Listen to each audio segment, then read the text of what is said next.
Hey, everybody, welcome to Game Breaking News with me, Jeff Grubb, your host from GiantBomb.com. Thank you for tuning in. On this episode, we're going to be talking about Indy getting a date for PS5 and Kratos getting a new adventure this year, maybe.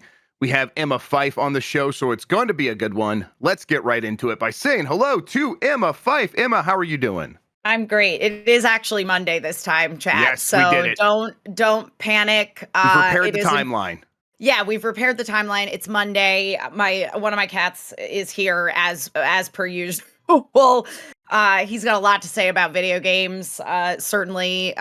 So yeah, just great to be back in the groove. Also, whose hand is that making coffee?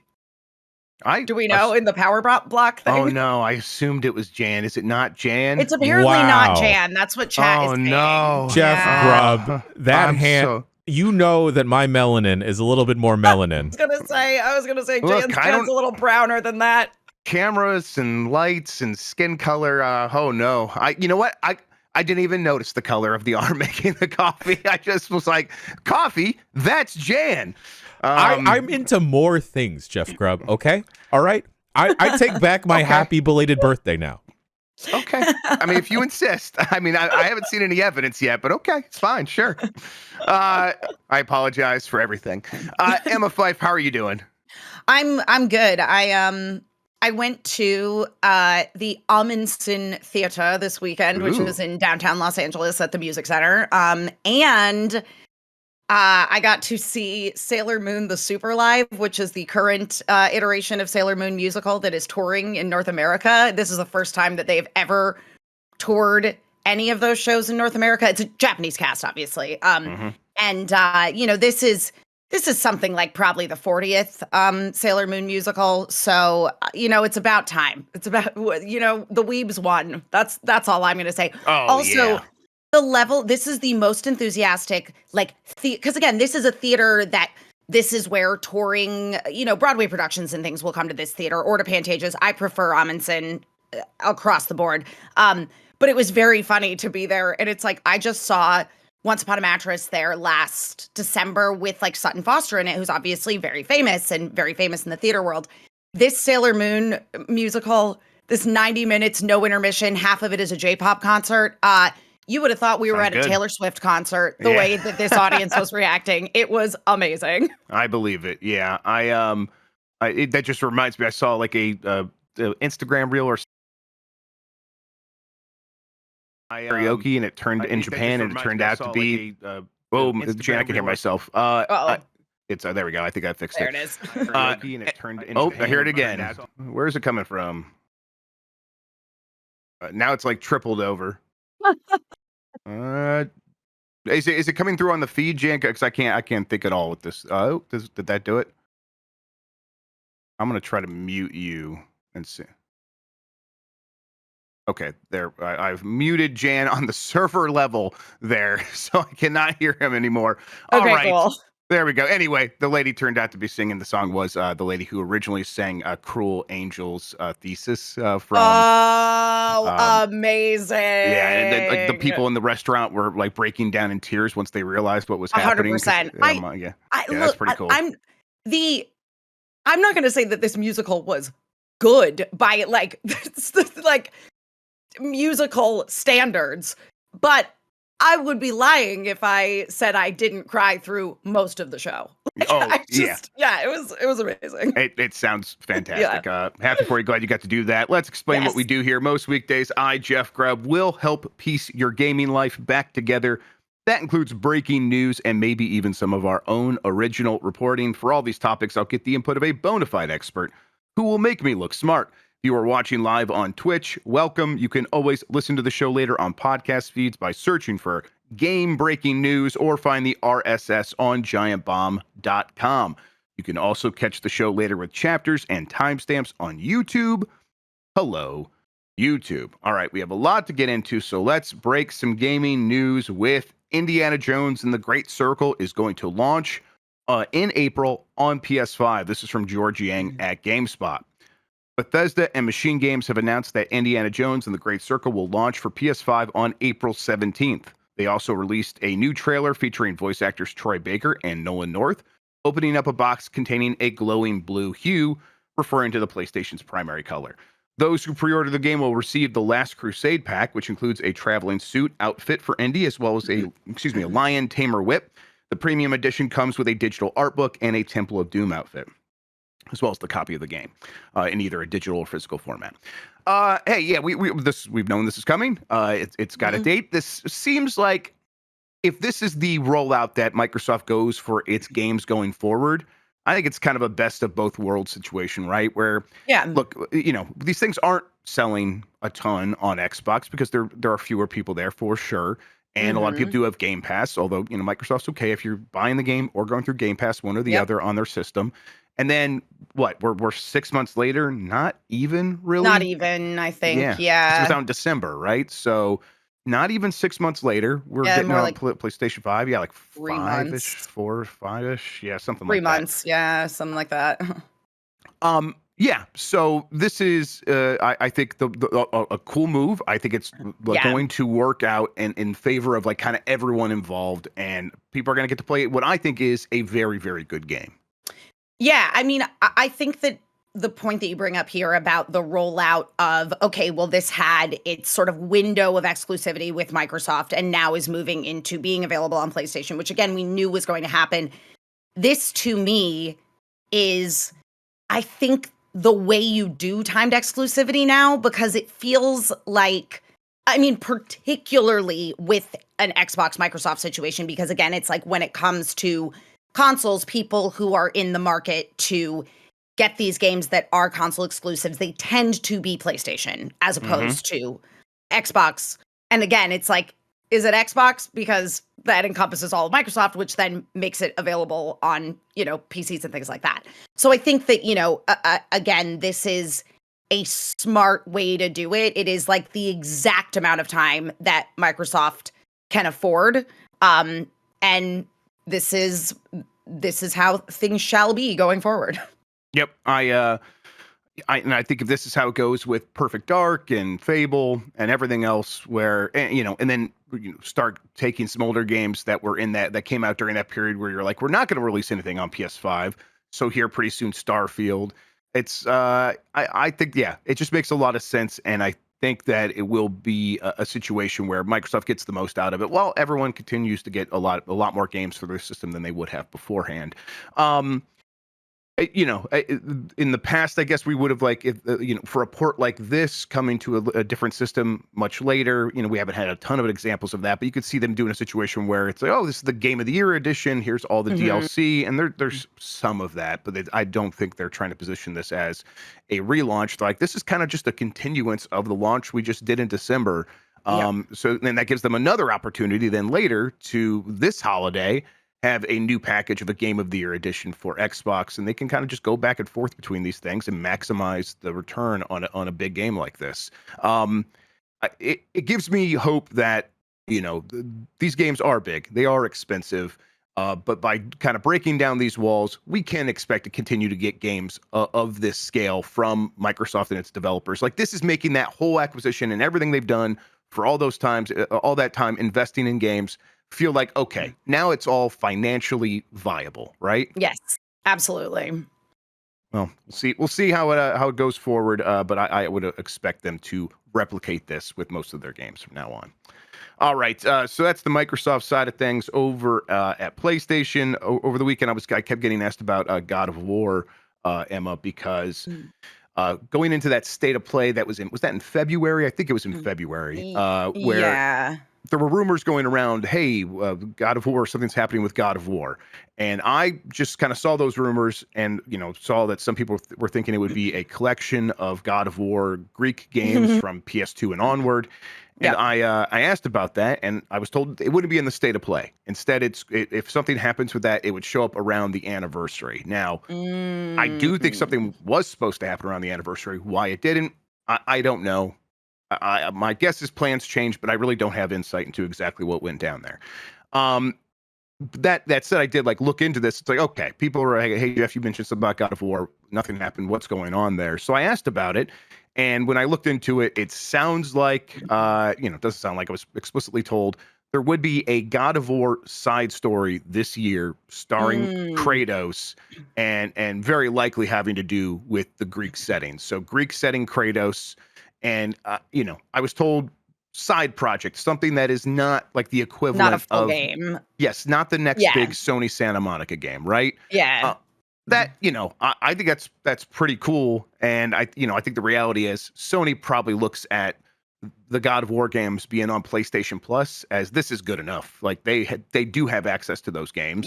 Yeah, Now, for some of sure. it's streaming, but a lot of it is just on there and ready to go and playable. And so let's do something new with this. Does a side project starring Kratos from the Greek God of War games sound enticing to you? I mean, I think that again, it's the 20th anniversary of the first God of War, so it Yeah. makes sense to me that again, it's like you would obviously these games are accessible, as you say, they are on PlayStation Plus. But it does make sense to me that they would want to do something, and I think the idea of using the current God of War engine and exploring that Greek setting is a good idea. It's a good idea.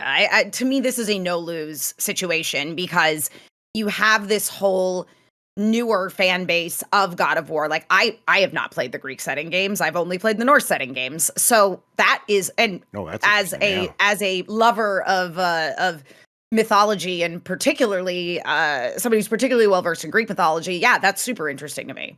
Yeah. So I know shit about that, and I still find it interesting too. Yeah, so yeah. it works for both sides. Yeah.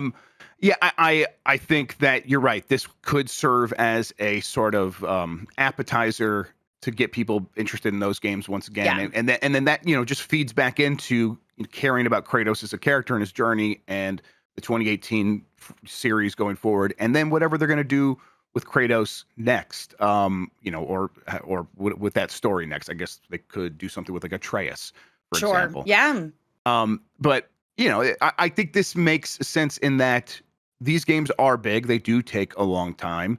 Can like Sony Santa Monica team up with an outside studio? Be like, hey, can you work on something in this setting with these Yep. characters that doesn't feel like one of our games necessarily, but just takes these characters and keeps them in the public consciousness in a way that where we don't have to make another game, alongside the one that's going to take us 5 to 7 years to actually produce.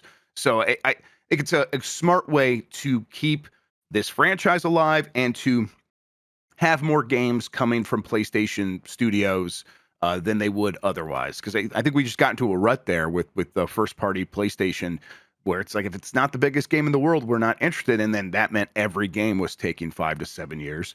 So I think even this that side of it is exciting to me. That okay, they're willing to do this with God of War. That means they're willing to do this with anything. And so we could get like a bunch of different games of a bunch of different scales from Yeah. Sony going forward, and I would welcome that. Yeah, I mean, in some ways, I remember, another big timed PlayStation exclusive, not, Sony Santa Monica Studios, certainly it was Square, but it was with Final Fantasy VII Remake. They then had that DLC that was featuring Yuffie that was fairly sizable and not certainly a full game by any stretch of the imagination, but wasn't nothing.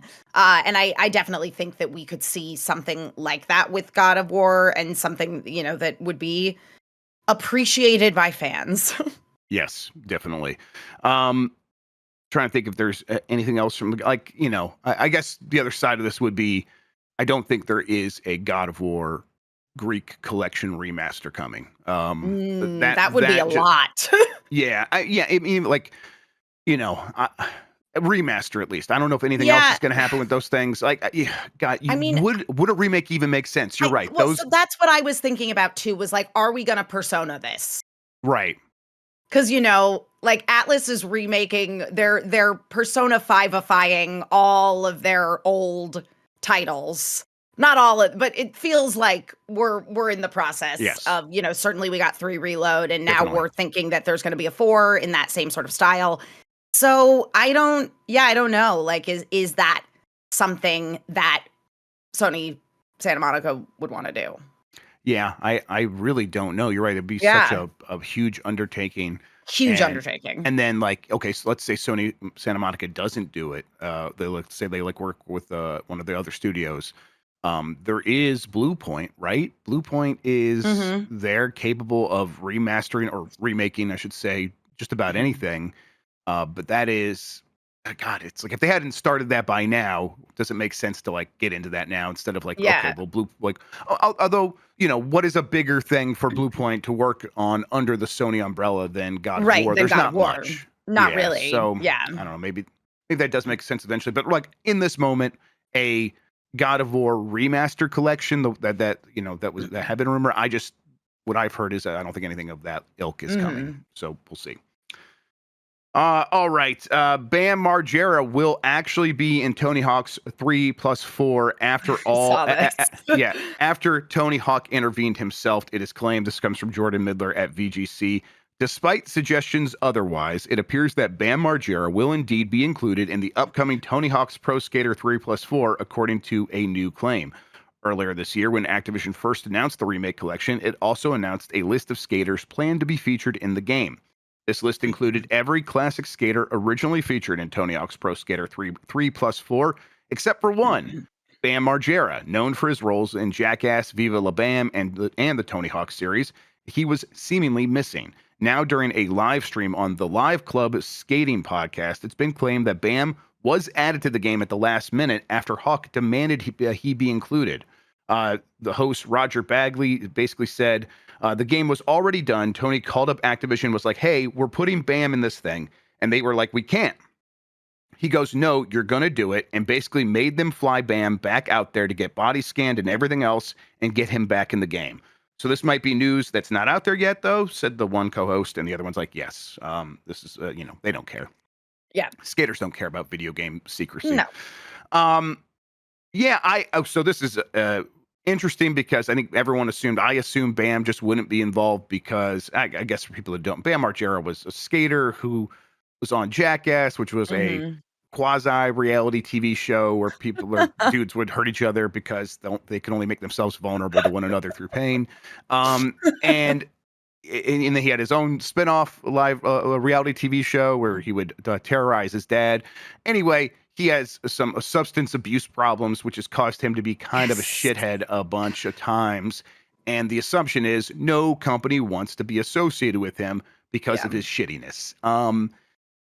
And, I think he's got friends that are always trying to get him back on the wagon. And this seems to be one of those moments where it's like, oh, I don't know what his state, and I'm not going to speculate about it. I think Tony's just trying to help his friend, right? That's what this is. And I suppose that is better than them not helping him. And him being in this game or not being in this game was never going to break it for me personally. But I think Tony Hawk's a good person. At least it seems to be. And Yeah, I like to see him trying to help people. 100%. I think that you really hit the nail on the head there with Tony Hawk being somebody who is on his side, trying to help his friend, isn't giving up on him. And I think that it's a complicated issue, shall we say. Uh, Bam is into some real interesting points of view politically, shall we say? And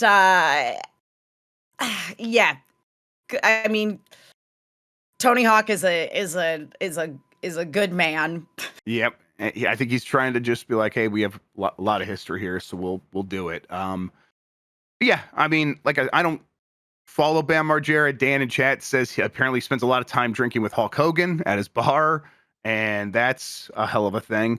And then like you said, Bam seems to be kind of a right wing crazy guy sometimes. Yeah, he is. Right, and I'm like, okay, fair enough. I never liked Bam Margera. I never gave a damn about his show. I never liked him in Jackass. I never had much of an opinion about him one way or the other, other than like I just don't care. Him being in this game is not going to ruin it for me. And him like originally not being in this game, I would not have blinked an eye at that. But again, kind of going like looking at this through the view of Tony Hawk and him being like, "This is important to me." I was like, "Okay, it's your game, man." Yep. And It's exactly. I guess I kind of like that about it, right, Emma? Where it's like, this is not just Tony Hawk hands off the wheel, Yes. being like, "Oh my, hey, I guess someone's bringing back my game. Cool, No, I'll go cash those 100%. checks." He still Yes. deeply cares about like this thing and wants it to be the best version of it, and having his, one of the original skaters in there, making sure everyone's in there. Yeah, it was important. That's nice to to see. Yes, absolutely. And as you say, it's like it's the fact that he still has so much of an investment in this property. It's not just collecting a paycheck. He is actively involved and has a lot of creative sway on it because it is his name on it and he does deeply care about it. So that I do appreciate. Yep. And then, we all have Bam Margeras in our life, don't we? So if that's who Tony Hawk shows up for, oh well. Oh well. All right. Hollow Knight Silksong Steam page gets a minor update, sparking faint hope from fans. I feel like knew we were going had to be talking about this game again today. There's been a lot of stories like this. I wonder what's going on. Probably nothing. This is from Jordan Midler at VGC. Hollow Knight Silksong fans are once again hoping a minor update on the sequel may point to more information coming soon. Hollow Knight Silksong was announced in February 2019, last decade, and is due to be released for PC, PS4, PS5, Switch, Xbox One, and Xbox Series X and S. It will also be available on Game Pass on day one. The most significant update about the game in recent years came in May 2023 when Team Cherry confirmed it had been delayed. Such is the lack of news about the game and the ever-growing fan base for the first game in the series that any tiny piece of information about Silksong is treated with great interest from fans. Every Nintendo Direct, blah, blah, blah. But yeah, it gets picked up every time anything happens with this game, is basically what he's saying. Now, as shared across social media, a small update to the metadata of Hollow Knight Silksong's Steam page has caused fans to stir, clinging for new information about the game. Hollow Knight Silksong has now been opted in for GeForce Now, meaning the game is eventually, when it is eventually released, it will be compatible with that platform, so you can stream it on GeForce Now. Some hidden assets and legal information were also changed. While these moves are things a studio would do in advance of a reemergence of a game, it's not much to go on for a fan base that is desperate for news. One of the things that they did change, though, was the copyright date. The year. Yes. It originally said 2019. They crossed that out and now says the copyright is 2025. So, hey, this game probably is coming out this year. There's been a lot of small little tidbits like this. I don't know if any of that adds up to anything real, Emma, but it's probably coming out this year. I love to joke about the fact that this game isn't real, but I do believe that it probably is coming out this year. Also, the poll, which only had one option, is truly fantastic. Look, I think, though, that there is a point to that poll, which is that, you know what?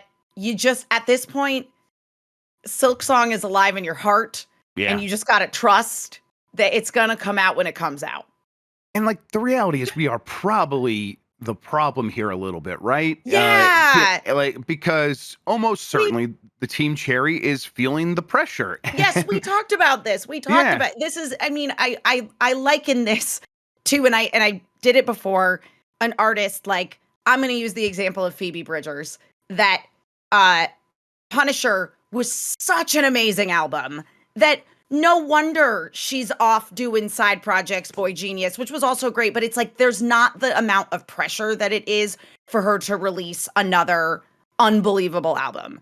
So again, it's like we've put so much pressure on Team Cherry at this point. Yeah, Danny Hibiki in chat, the George R.R. Martin of it all. Like that, we gotta just like let these people live and trust that they're doing their best and they're gonna put out a product. Like, root for them to win, you know? Yeah. Or, just say thank you for the first game and move on. We'll be like, hey, thanks for making Hollow Knight, and I'm going to go play something else. And if they release another game at some point, great.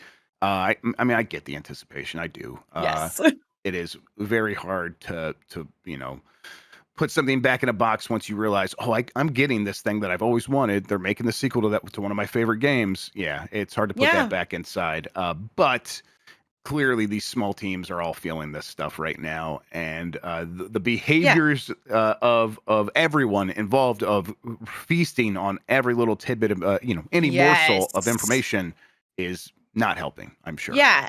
I'm going to use myself as an example here. I remember when they announced at an E3 during a press conference that they were going to actually remake Final Fantasy VII, which, as y'all know, is like, that's my game. That's what made me the gamer I am today. That's right. I was excited, and then I forgot about it until I saw a trailer from Tokyo Game Show, and I went, "Oh, damn, it's really happening." Try that. It's a much better way to live. Exactly. Yeah. I'm trying to think, like, the ideal gamer is John Carpenter, right? He's yes. just playing games, trying to avoid doing any work, and he he's not like obsessing over the news or whatever. He's just like playing the games that come to him, and it's like, man, I would give a lot to be that gamer, the John Carpenter gamer. All right, let's take a quick break. When we get back, plenty more to talk about, including I mean, I can't believe it, but there's rumors of maybe a Switch 1 Direct. We'll talk about that right after this. Cool.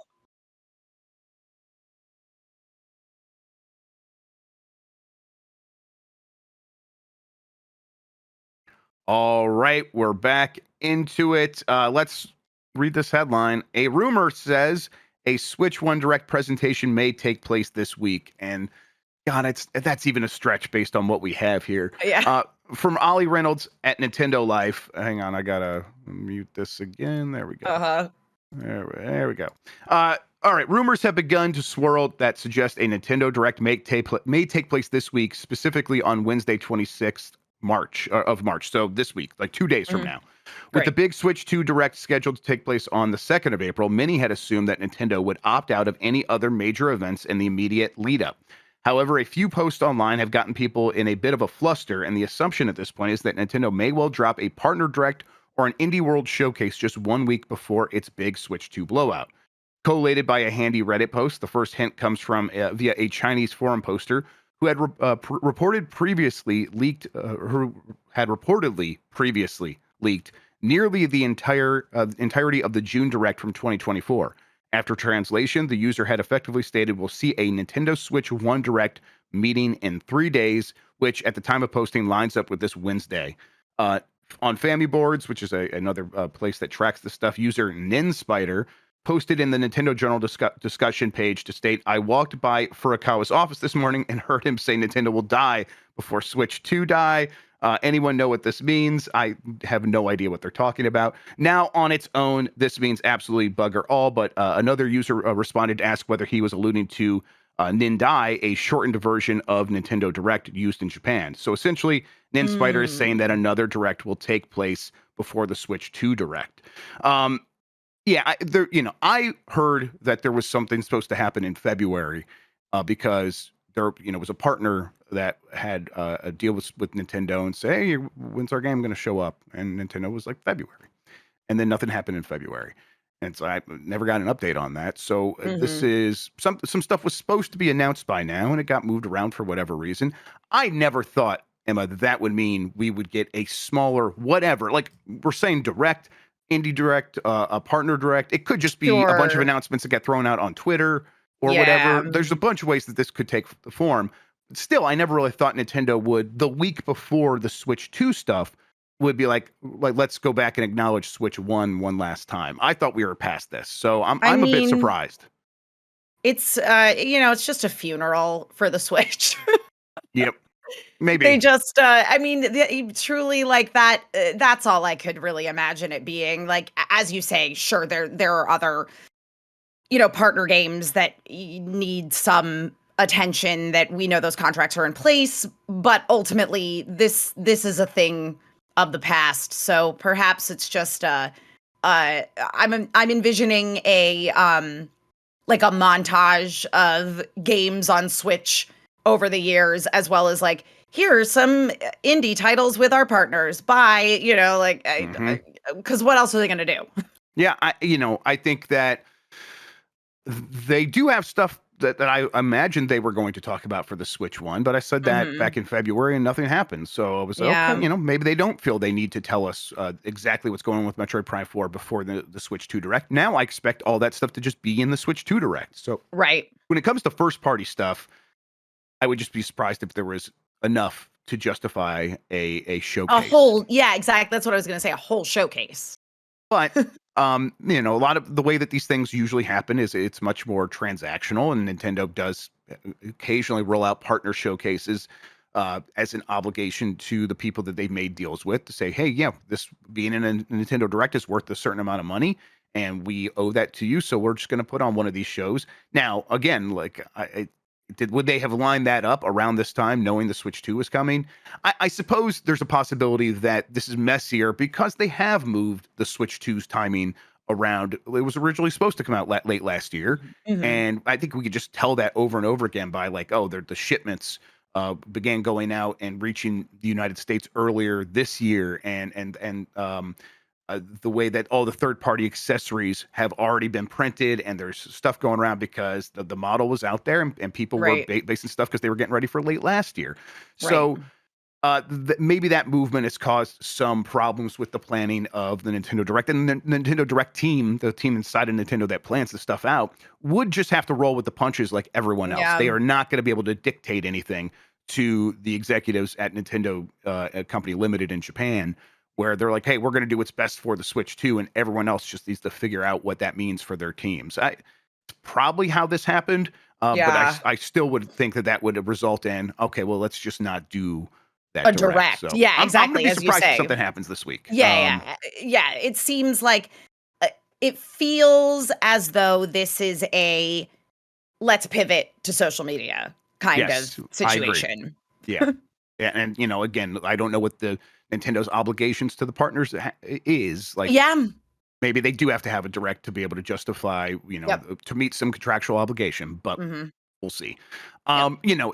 It wasn't just these people posting about it. Andy Robinson over at VGC did a little like thinking head emoji when another person was talking about there not being a direct before the Switch 2 Direct.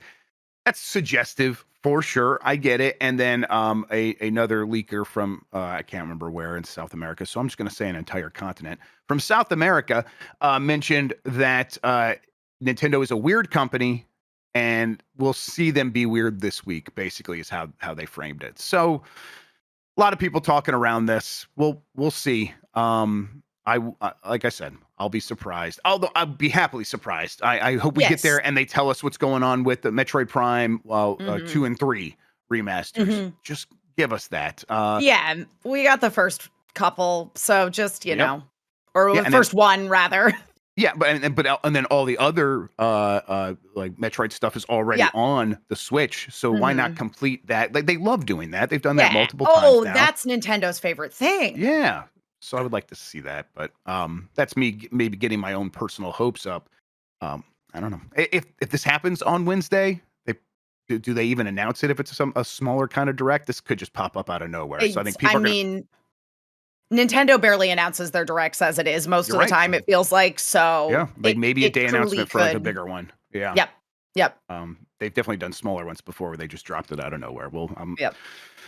if it happens, we will talk about it on this show, and we'll try to talk over it on Giant Bomb. Everybody. Okay. Reports of Silent Hill F getting banned by ratings boards were premature, it seems. This comes from Darren Bonthus at GameSpot. Silent Hill F reemerged after several years of radio silence with an impressive new trailer showcasing a new chapter in the series that will be set in Japan circa the 1960s.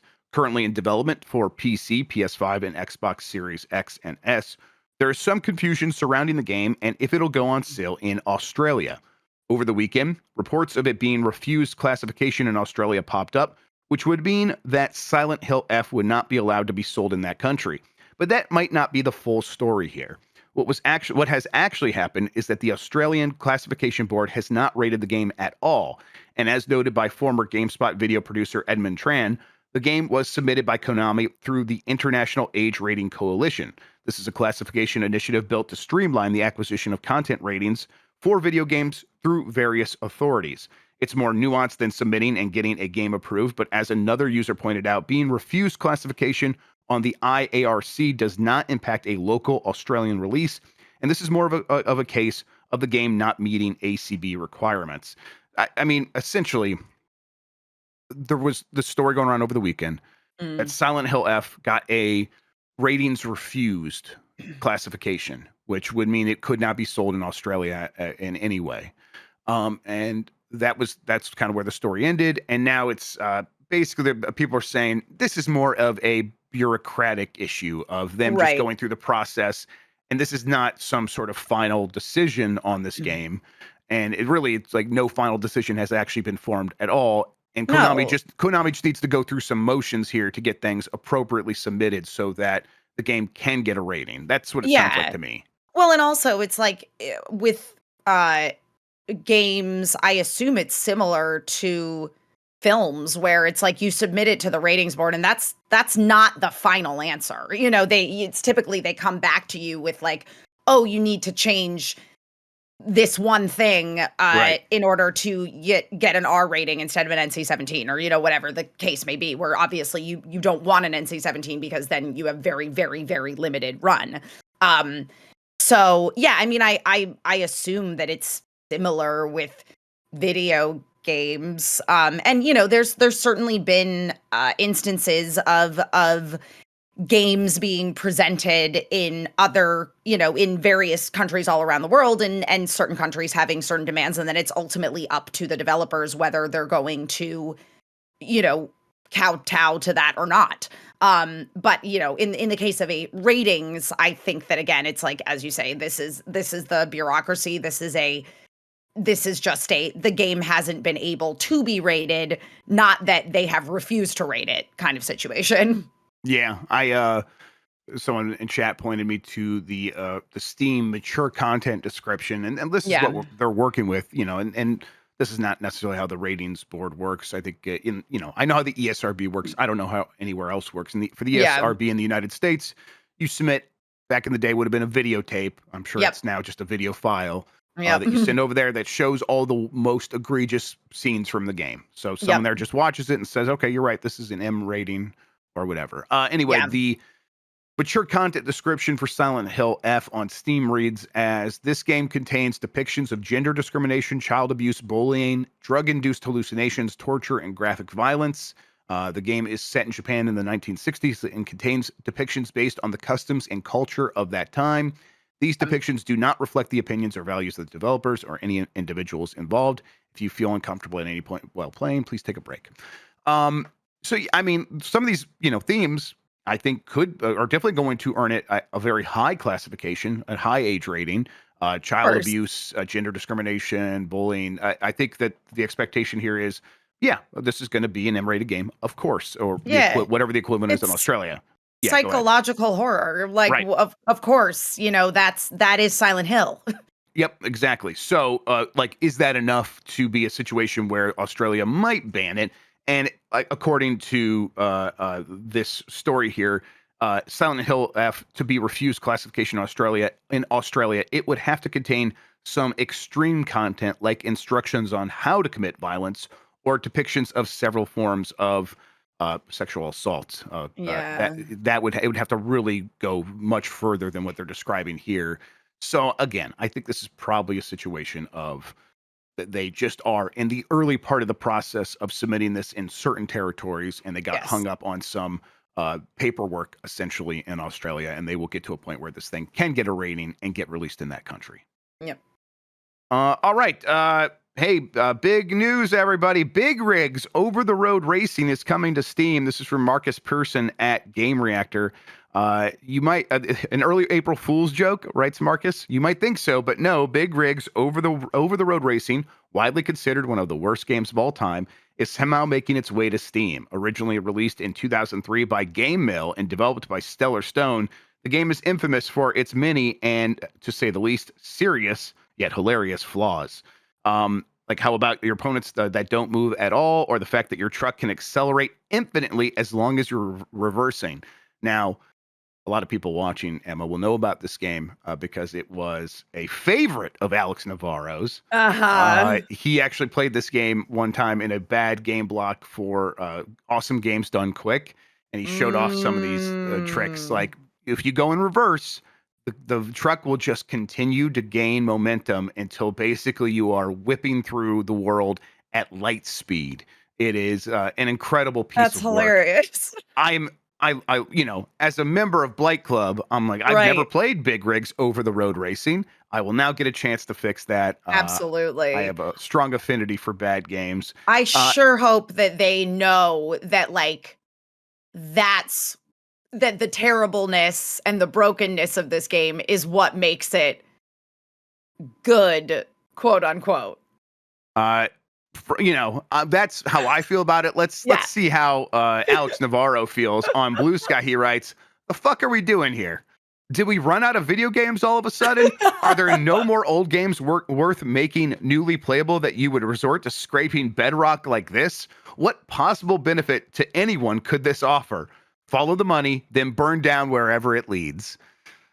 He's I think he's just being coy. I think he's playing. Thou doth protest too much, Alex Navarro. We know how you truly feel. No, I think he's traumatized by this game. I'm like over here thinking, you know what? That's a business I would like to see take off. Is a publisher dedicated to bringing back bad games, only bad games. Oh, yes, man. Famously bad games that have been lost for whatever reason. Get them all on Steam. That's what I want. Give me that.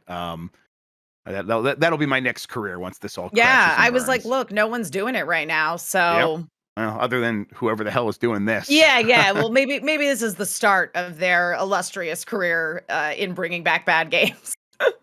It's got to be easier to make money making bad games, right? It's very easy to make bad games. You just I don't know, maybe, but I guess they need a certain name. Actually, I think it's hard to make any games, but bad games are the easiest amount of difficulty.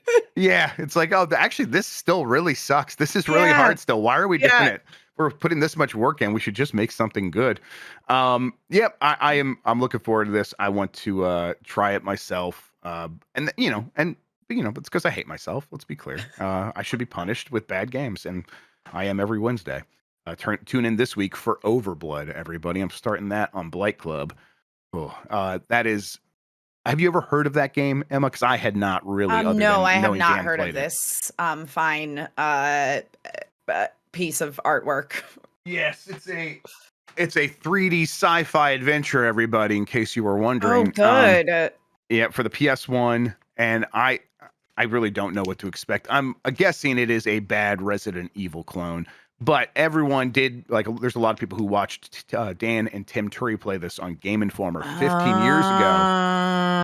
And they have a lot to say about it. And they're definitely building it up. I'm like, I'm going to get so frustrated by this game. It's not going to be a good time for anybody, but everyone insists they're ready for a good time. So Overblood this Wednesday on Blight Club. Overblood. Okay. I'm fascinated. All right. PC gamers only spent 8% of their time playing new games last year, according to a report. This is from Ethan Gotch at Kotaku. There are more folks spending time playing PC games than ever before, but they're increasingly spending their time playing older stuff. A new report by market research firm Newzoo estimates that only 8% of PC gaming hours in 2024 were spent on games that came out in the same year. It turns out that the hundreds of hours each of us spent obsessed with Balatro was just a drop in the bucket compared to everything else. Here's a quote from them. Overall playtime hours are growing, but concentrated in AAA and at times cannibalistic, reads Newzoo's latest report presented at GDC 2025 by the agency's Director of Consulting, Ben Porter. The battle for audience hours is fierce and a near zero sum. The presentation titled The State of PC and Console Games in 2025 looked at gaming habits on both types of platforms and found that PC gamers are much more likely to be playing games that are at least 6 years old, like Roblox, League of Legends, and Fortnite.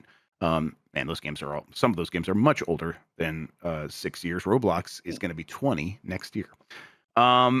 Yes, the short form of this, Emma, is that it's the problem we've talked about a lot, that people are spending a lot of money. They're spending a lot of time on this hobby, but it's all kind of going toward the same games over and over again, year after year, and it's getting maybe more extreme than it's ever been. Yeah.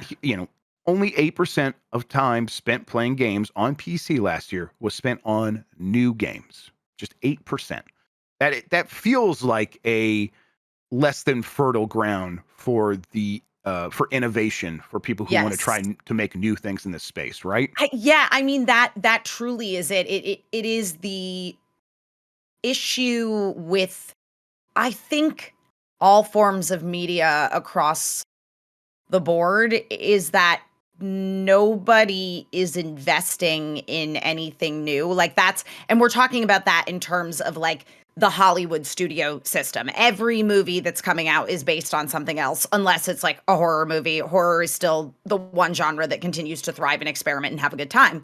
But I mean, with gaming, it is really interesting to, again, you're looking at that consumer behavior of, they are much more likely to continue investing in a game that they have already been playing.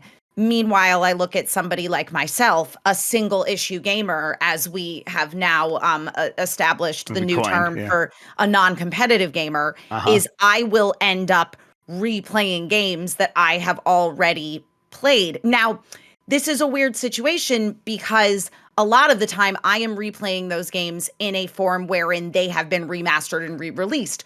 Right. So does that count as a new game? I'm trying to like look through this report to see if I can determine whether or not that's what they mean. Okay. Let's say I've not been able to get that information, but let's say that does count.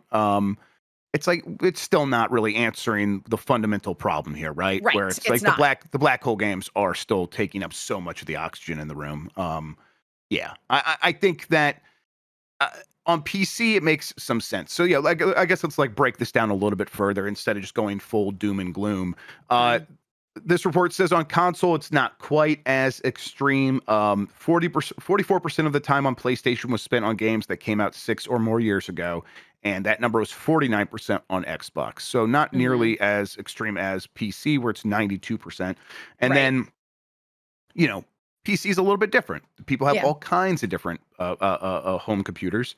Yes. Some are much less powerful. Some are just there, like they literally just got to be a Minecraft or Roblox machine. And those games can run on older hardware. So it's, not an apples to apples comparison. And and while I think the trend is still troublesome, and half of time spent on games on console still going toward older games is it's an issue. I guess it's only an issue insofar as I really like getting new games. I'm used to there being a certain level of investment from these corporations into making new games because people spend money on new games. Well, I think that they are getting to a point where they're looking, it's like, are they doing that in enough of a way that it justifies us making big new investments in new video games? And I think that increasingly the answer to that question for a lot of these big companies is no. Well, it's interesting too. There's some really interesting points being brought up in chat, both that, and you brought up the point, Grubb, that PC there's a wide range of capabilities when we say PC, whereas like every single PlayStation 5 theoretically has the exact same capabilities. Every single Xbox Series X. With a PC, people have such a range of how new their graphics card is, et cetera, et cetera. So there are people, again, who it's like, well, I'm only buying games that run within the limitations of the PC I have, or are able to be played and run well on a Steam Deck or a Rogue Ally. And because I want to be able to go back and forth between, playing on my PC or playing handheld.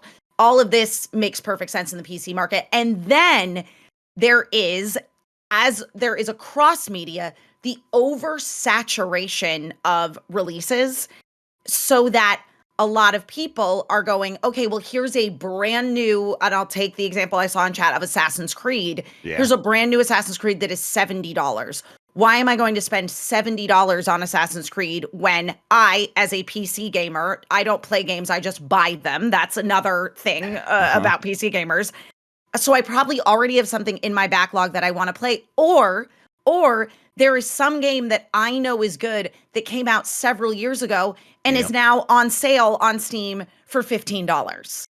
I mean, and all of this really has coincided with a time in gaming where, I brought up this quote before where I was talking to an executive from Netflix in the early days, long before they were involved in video games in any way. And I'm like, hey, well, what about video games? And he told me, he's like, well, okay, that doesn't really work because you got to imagine like a movie from the 80s or a movie from the 90s is a certain level of quality that everyone's just like, yeah, this is a movie. And games, if a game is, 2, 3 years old, it feels very old. And then basically it was like later that year, Witcher 3 came out, or something, or maybe it was like a year or two later. And it's like, since like Doom 2016, since Totally. a lot of those games just don't feel that way anymore. They A new don't. game is kind of indistinguishable from a new game coming out. All right, so Thank you very much, chat, for just reading my facial expressions. I don't even know what I was saying. I was saying that the example of Witcher 3 is very good because, like, you can still play with, and granted, it's like it's gotten all kinds of upscales over the years and things like that, but it is still a super playable game. Oh yeah, and and then I think on the other side of that, someone in chat mentions like some new games feel like work. Yes. I think that's how people are feeling about a lot of the stuff that does follow a certain formula, especially open world games. Open world games are very popular and lucrative for a reason. They do reach a massive audience, but I think there's a group within the game playing audience that is burnt out on these things, and it's like, okay, you want me to kind of get into the flow of doing one task after another, and it's asking a lot of me, and I kind of want something either more familiar or more simple, and I can go back to this infinite library on Steam now and find the thing that is exactly what I'm in the mood for. And so competition has just really changed. It used to be video game publishers were competing with other video game publishers on retail walls for attention. And it's like they knew exactly who was going to be releasing games and who they were competing against. And if you wanted to stand out, it was very easy to make something that was different than everyone else was making. And now you are competing, not just, it's like a fourth dimensional competition where there's all kinds of new games coming out. There are all kinds of other forms of entertainment and time wasters that people cannot help but fall into. And then at the same time, you are competing with the entirety of gaming's past for the last 10 to 15 years. It's God, it's you get it from all sides if you are someone making these games. All right, that's going to do it for the headlines. Let's get over to the poll question, and by that, let me see if I have it right here. There we go. I'm going to refresh.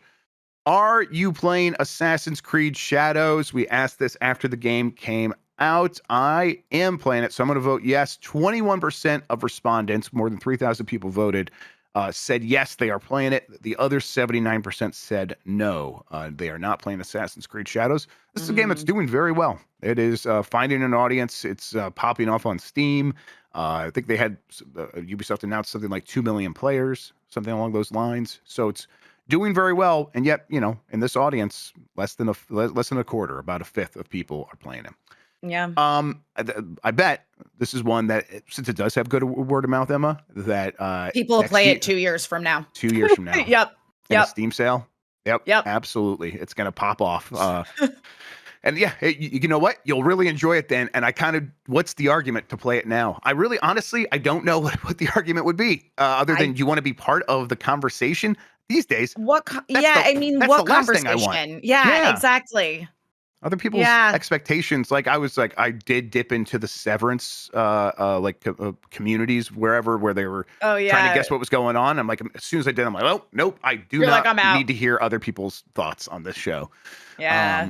All right, let's see. New poll question. We got that here in a second. What did I even put there? Okay, yes, right there. We'll have that here in a second. In the meantime, Emma Fyffe, why don't we tell people where they can find you on the internet, what you have going on, all that good stuff. Oh my gosh. Well, I am on Blue Sky and I slightly use Instagram, and I don't think I have any new videos up this week. But if you are in the Los Angeles area, we're doing a book launch for the book about Outer Wilds that Boss Fight Books is publishing. So we'll have a book launch for that at Hatch Games in Los Angeles. If you are in LA and you want to go, just, hit me up on the Giant Bomb Discord, and I'll make sure that I get you all the details as we're still kind of sorting some stuff out about that. But yeah, so you could come by, and it's Tommy Space who wrote the book. So yeah, it's great. It's gonna be good. Yeah, I am. Sorry, I'm distracted because my robot lawnmower is not responding to my phone app. I got this for my birthday, and I've been setting it up for the last day, and it's been a lot of fun. But I'm still want to babysit it, even though the whole point is you don't have to. Yeah. It's got a camera on it, so I can see where it's going and things like that. It's a whole thing. It might be rising up. Yeah, chat's saying it might be rebelling, and robot uprising. It's happening. I'm always considering that as a possibility. Everybody, don't worry. All right. Are you getting indie on PS5? Yes, no, or I already own it on Xbox or PC. Those are your options. You can see the polls up now. If you go to youtube.com/@giantbomb, hit the community tab there. It's going to, go ahead and vote. Look at the results for that. Talk about it on Game Breaking News here on Giant Bomb on Wednesday. Speaking of Giant Bomb, tomorrow is the Bombcast returning. The day after that, we'll have Blight Club. We'll have a whole bunch of other fun stuff. But today, as the Power Block continues, you're watching the Power Block right now. You don't have to go anywhere. It's just going to happen in front of you. You're going to get GB Kids. They definitely said some ideas that I can't remember anymore. But the whole point of tuning in there is just to see what the youth culture is up to these days, right? We're just trying to keep them from going out there and drinking their Red Bulls and setting cars on fire. So we brought them inside and gave them jobs, quote unquote. And then after that, Reichert's Roulette, Dan was going to play something else that he mentioned I was excited about, and now I can't remember. But I don't know. It's going to be a fun. Oh, they're going to play Star Fox Assault on GB Kids. That'll be a good time. I want to see that. God, it's a good show you guys do. I'm I'm just going to sit back and watch that. Oh, and then, that's right. I was excited about this, man. I hope I don't have to go anywhere because I'm going to be there for Dan's Xbox Live Arcade All-Stars. He was putting together a list of a bunch of Xbox Live Arcade games that he wanted to play. And every single one, I'm like, yeah, let's go. So that'll be a good time. He's going to have that going for you later this afternoon. First up, GB Kids. In the meantime, though, Emma Fyffe, thank you so much for hanging out with me today and talking about video games. I super appreciate it. I appreciate you, Jeff Grubb. Thank you all for watching and listening. You're the best audience in gaming. Until next time, have a good one. Take care of yourself, and goodbye.